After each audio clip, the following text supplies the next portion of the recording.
Hello friends, मैं advocate Vinod Sharma अपने channel कानून और आम आदमी में आपका एक बार फिर हार्दिक स्वागत करता हूं। दोस्तों, आज की इस वीडियो में हम बात करेंगे नेगोशिएबल इंस्ट्रूमेंट एक्ट यानी कि एनआईए एक्ट के सेक्शन 148 के बारे में।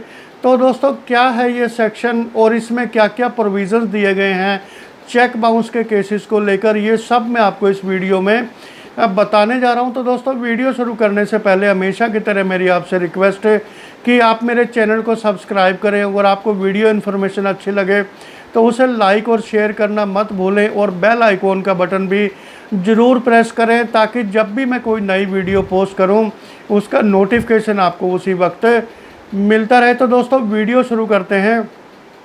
दोस्तों, जैसा कि आपको पता है कि चेक बाउंस के केसेस नेगोशिएबल इंस्ट्रूमेंट एक्ट के सेक्शन 138 और 142 के तहत डिसाइड किए जाते हैं। और अगर इसमें कन्विक्शन हो जाता है, जो अक्यूज़्ड है यानी कि उसको सज़ा हो जाती है, तो तब क्या प्रोसीजर फॉलो किया जाता है अपील में। और तो दोस्तों, जैसा आपको जो है ये देखने में आता है कि जब सज़ा होती है किसी चेक बाउंस के केस में, तो कोर्ट्स काफ़ी जो है सख्त व्यू लेती हैं और वो जितना चेक अमाउंट होता है उससे डबल का पेनल्टी या फ़ाइन लगा देती हैं। और जो मैक्सिमम 2 साल तक की सज़ा है, इसमें इम्प्रिजनमेंट है, वो भी कई बार अवॉर्ड करती हैं अक्यूज़ को। तो दोस्तों, सज़ा मिलने के बाद जब जो अक्यूज़्ड है वो अपील में जाता है, सेशन कोर्ट में अपील करता है, तो तब ये सेक्शन 48 फोर्स में आती है, तब इसका काम शुरू होता है। तो इसमें क्या प्रावधान है, 20% आपको जो है कोर्ट में जमा करना होता है। यानी कि जितना आपका फ़ाइन है, टोटल जो अमाउंट है, जैसे मान लो कोई 10 लाख का जो चेक था, अगर 20 लाख का वो फ़ाइन किया गया है या कंपनसेशन अनाउंस किया गया है, तो 20 लाख का 20% आपको जो है जमा करना पड़ेगा अपील के वक्त में। वो कैसे जमा करना पड़ेगा, कैसा उसका प्रोसीजर है, ये सेक्शन 48 के तहत बताया गया है, जो मैं आपके साथ इस वीडियो में शेयर कर रहा हूँ। तो दोस्तों, सेक्शन 148 के क्लोज 1 में ये प्रावधान है कि the section provides that in an appeal by the dryer against conviction under section 138, the appellate court may order the appellant to deposit such sum which shall be a minimum of 20% of the fine or compensation awarded by the trial court। यानी कि cheque bounce के case में जब trial court का judgement आता है और उसमें एक अमाउंट फिक्स किया जाता है फ़ाइन का या कंपनसेशन का, तो जब हम अपील में जाएंगे सेशन कोर्ट में, तो कोर्ट जो एपेलेट कोर्ट है वो डायरेक्शन देगी कि आपको 20% पैसा जमा करना है पेंडिंग द अपील। अपील चलती रहेगी लेकिन आपको 20% पैसा उसी टाइम जमा करना है। यानी मान लो 20 लाख रुपए का जो है चेक है, 20 लाख का कॉम्पनसेशन है, तो उसमें 20% जो है 4 लाख रुपए आपको जो है उसी वक्त जमा करना होगा।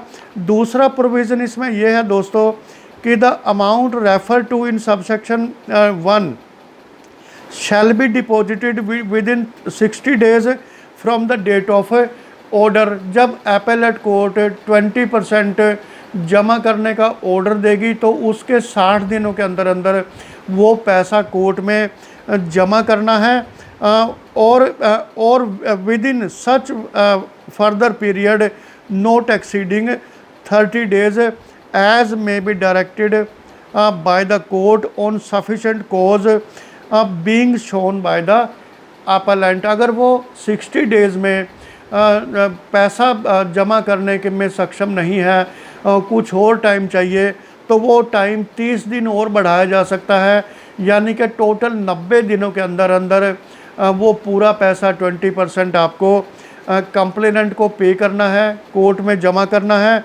और वो 30 दिन भी आपको जो है एक्सटेंशन तब मिलेगी जब कोर्ट की अप्रूवल होगी और आप सफिशेंट कॉज उसमें बताएंगे कि मैं इस वजह से 60 डेज़ में पैसा नहीं दे पाऊँगा और मुझे जो है 30 दिन का टाइम और दिया जाए। और अगर कोर्ट आपकी जो सबमिशन से सेटिस्फाई है तो आपको 30 दिन और मिल जाते हैं।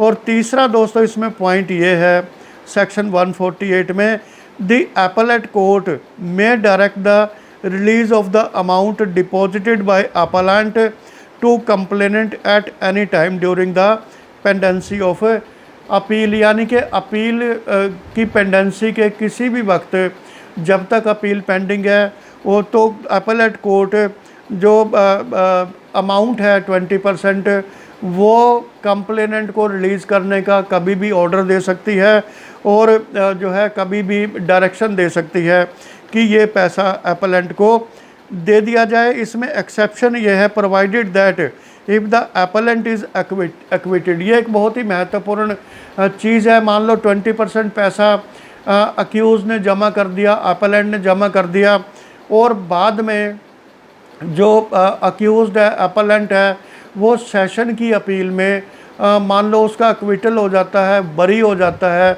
चेक बाउंस के केस में, तो तब क्या स्थिति बनती है वो इसमें बताया गया है कि provided that if the appellant is acquitted, अगर अपीलेंट को अपील में एक्विट कर दिया जाता है, बरी कर दिया जाता है, the court shall direct the complainant to repay to the appellant the amount so released with interest.